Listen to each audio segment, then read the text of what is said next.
कहानी की शुरुआत एक एक्सप्लोरर टीम से होती है जो अटलांटिक महासागर के बीचों बीच सफर कर रही थी। उसी जहाज पर एक मौसम अधिकारी भी था। उसका नाम था डेविड। उसका काम मौसम को समझना, उसका रिकॉर्ड रखना और सरकार को उसकी रिपोर्ट भेजना था। टीम का सफर एक छोटे से आइलैंड की ओर था जो समंदर के बिल्कुल बीच में स्थित था। सरकार ने डेविड को वहां इसलिए भेजा था ताकि वह उस द्वीप के बदलते मौसम का ध्यानपूर्वक निरीक्षण कर सके। डेविड को वहां लगभग 1 साल तक रुकना था और मौसम से जुड़ा डेटा इकट्ठा करना था। पूरा साल रहने के बाद उसे वापस लौट आना था। डेविड को साल भर का खाना और जरूरी सामान दे दिया गया था। कई दिन के सफर के बाद आखिरकार वो आइलैंड तक पहुंच गए। टीम ने बोट की मदद से उस आइलैंड पर कदम रखा। वो आइलैंड पूरी तरह से वीरान था। वहां एक भी परिंदा नजर नहीं आ रहा था। सिर्फ एक लाइट हाउस और एक छोटा सा घर था जहां डेविड को रहना था। इससे पहले वहां एक और वेदर ऑफिसर रहता था जिसका नाम था रॉबर्ट। उसकी ड्यूटी अब खत्म हो चुकी थी। वो 1 साल तक उस आइलैंड पर अकेले रहकर मौसम का डेटा कलेक्ट करता रहा था। अब उसकी जगह डेविड को वहां रहना था और रॉबर्ट को उसी शिप के साथ वापस जाना था। लेकिन जब टीम ने उस घर को देखा तो सब हैरान रह गए क्योंकि वहां किसी इंसान का नामो निशान नहीं था। कमरे के अंदर रॉबर्ट का सामान यहाँ वहां बिखरा पड़ा था जैसे वो अचानक गायब हो गया हो। कैप्टन और डेविड ने सोचा शायद लाइट हाउस में कोई हो सकता है। वो दोनों बिना वक्त गंवाए लाइट हाउस की तरफ बढ़े। वहां पहुंचकर उन्होंने देखा कि पूरा लाइट हाउस तेज और नुकीली लकड़ियों से घिरा हुआ था जैसे किसी ने जानबूझकर उसे बंद कर दिया हो ताकि कोई भी अंदर न जा सके। कैप्टन और डेविड ने गेट को कई बार खटखटाया लेकिन अंदर से कोई जवाब नहीं मिला। आखिर में उन्होंने जोर से धक्का मारा और अंदर चले गए। अंदर उन्हें एक आदमी मिला जिसका नाम था ग्रूनर। जब उन्होंने ग्रूनर से पुराने ऑफिसर रॉबर्ट के बारे में पूछा तो उसने कहा वो मर चुका है। वो समंदर में गया था लेकिन कभी वापस नहीं आया। ग्रूनर की बातें सुनकर डेविड और कैप्टन दोनों हैरान रह गए। कैप्टन ने डेविड से कहा अगर तुम चाहो तो हमारे साथ वापस चल सकते हो, लेकिन डेविड ने मना कर दिया। उसने सोचा कि अगर वो सरकार को सही मौसम की रिपोर्ट दे पाया तो उसे अच्छी खासी इनाम की रकम मिलेगी। कैप्टन ने जाते जाते उसे एक बंदूक दी और कहा ये जगह मुझे सुरक्षित नहीं लगती, अपना ध्यान रखना। इसके बाद कैप्टन और बाकी लोग शिप पर लौट गए। उन्होंने कहा कि वो अब 1 साल बाद दोबारा आएंगे।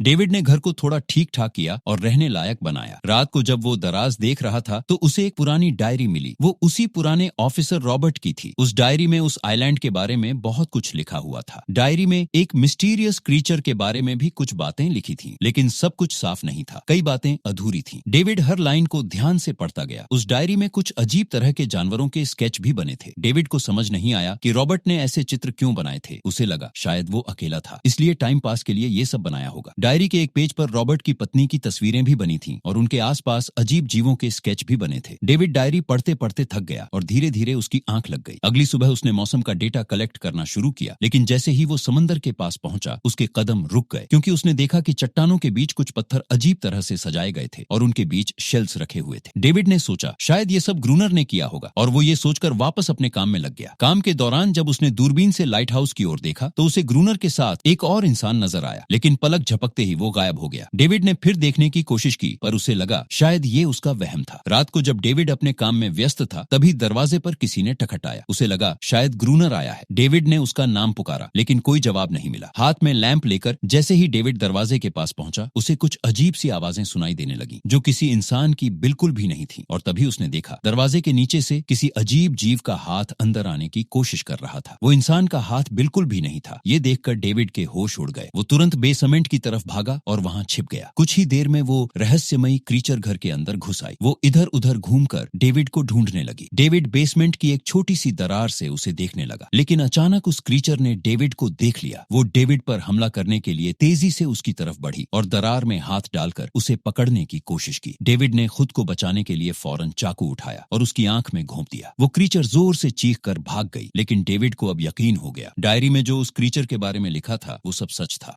डर के मारे वो पूरी रात नहीं सो पाया। अगली सुबह जब डेविड घर से बाहर निकला तो उसने रेत पर कुछ अजीब पैरों के निशान देखे। वो किसी इंसान के नहीं लग रहे थे और सीधे समंदर की ओर जाकर खत्म हो रहे थे। अब डेविड को सब समझ आ गया था क्यों ग्रूनर ने लाइट हाउस के चारों ओर नुकीली लकड़ियां लगाई थी। अब डेविड को एहसास हो चुका था कि अगर वो इस घर में और देर तक रहा तो वे हास्यमयी क्रीचर्स किसी भी वक्त उसकी जान ले सकते। घबराकर वो भागता हुआ लाइट हाउस की ओर गया और जोर जोर से ग्रूनर को पुकारने लगा कि दरवाजा खोल दे और उसे अंदर आने दे। लेकिन ग्रूनर ने उसकी बात अनसुनी कर दी। उसने ठंडे लहजे में कहा कि डेविड को उसी वक्त जहाज के साथ लौट जाना चाहिए था। डेविड के लिए यह बेहद निराशाजनक पल था। वह अकेला, डरा हुआ और असहाय महसूस कर रहा था। ग्रूनर तो उसे लाइट हाउस के पास देखना तक नहीं चाहता था। उसने ऊपर से पानी फेंककर डेविड को वहां से भगा दिया। अब डेविड को समझ आ गया था कि उसे खुद ही अपनी रक्षा करनी होगी। उसने अपने घर की सारी खिड़कियां लकड़ी से बंद कर दी, चारों तरफ नुकीली लकड़ियों का घेरा बना लिया और गेट के बाहर पुराने कागज और किताबें रख दी ताकि अगर वे क्रीचर्स दोबारा आएं तो वह उन्हें आग लगाकर भगा सके। लेकिन डेविड को इस बात का अंदाजा नहीं था कि रात उसके लिए क्या लेकर आने वाली थी। उसी शाम उसे घर के अंदर एक पुराना बॉक्स मिला जिसमें एक बंदूक, एक और ढेर सारी गोलियां रखी थी। यह देखकर उसके मन में थोड़ी उम्मीद जगी, शायद वह अब जिंदा बच सकता था। जैसे जैसे सूरज ढलता गया उसका डर बढ़ता चला गया। रात गहराते ही वह बंदूक लेकर घर के एक कोने में चुपचाप बैठ गया। उसका दिल तेजी से धड़क रहा था। तभी बाहर से अजीब अजीब आवाजें आने लगी। धीरे धीरे वे क्रीचर्स फिर से घर के बाहर इकट्ठा हो गए और दरवाजा तोड़ने की कोशिश करने लगे। डेविड ने बिना देर किए गोलियां चला दी। कई क्रीचर्स वहीं ढेर हो गए, लेकिन रात अभी खत्म नहीं हुई थी। उसे लगा गोली की आवाज सुनकर बाकी डर कर भाग जाएंगे, लेकिन अपने साथियों को मरता देख वे और भी ज्यादा गुस्से में आ गए। डेविड ने प्लान बी अपनाया। उसने दरवाजे के बाहर रखे कागज और पुरानी किताबों में आग लगा दी। आग देखकर वो क्रीचर्स डर के मारे समंदर में वापस भाग गए, लेकिन अब वही आग डेविड के घर तक पहुंच चुकी थी। दरवाजे ने आग पकड़ ली और धीरे धीरे पूरे घर में आग फैलने लगी। क्योंकि पूरा घर लकड़ी का बना था, आग तेजी से फैल गई। डेविड ने तुरंत एक चादर में खुद को लपेटकर अपनी जान बचाने की कोशिश की और बाहर निकलकर लाइट हाउस के पास एक बड़े पत्थर के पीछे छिप गया। उसने महसूस किया कि क्रीचर्स को शूट करते हुए उसके हाथ को भी बहुत गंभीर चोटें आई थीं। जख्मों में खून था और दर्द उसे हर सांस के साथ याद दिला रहा था कि ये जगह कितनी खतरनाक। फिर अचानक तेज बारिश शुरू हो गई और आग धीरे धीरे बुझने लगी। लेकिन उस रात की बारिश के बाद भी सुबह तक उसका पूरा घर राख में बदल चुका था। डेविड ने सोचा कि अब अगर वह जिंदा रहना चाहता है तो उसे लाइट हाउस में ही शरण लेनी होगी। उसने अपनी राइफल उठाई और पास के पत्थरों के बीच छिपकर इंतजार किया कि कब ग्रूनर पानी भरने बाहर निकलेगा। जैसे ही ग्रूनर पानी लेने बाहर निकलता है, डेविड चुपचाप उसके पीछे पीछे चल पड़ता है। तभी अचानक एक अजीब सा क्रीचर डेविड पर हमला कर देता है। ये वही क्रीचर होता है जिसे डेविड ने पहले दूर से ग्रूनर के साथ देखा था, लेकिन डेविड किसी तरह उसे कंट्रोल कर लेता है और जैसे ही वो गोली चलाने ही वाला होता है,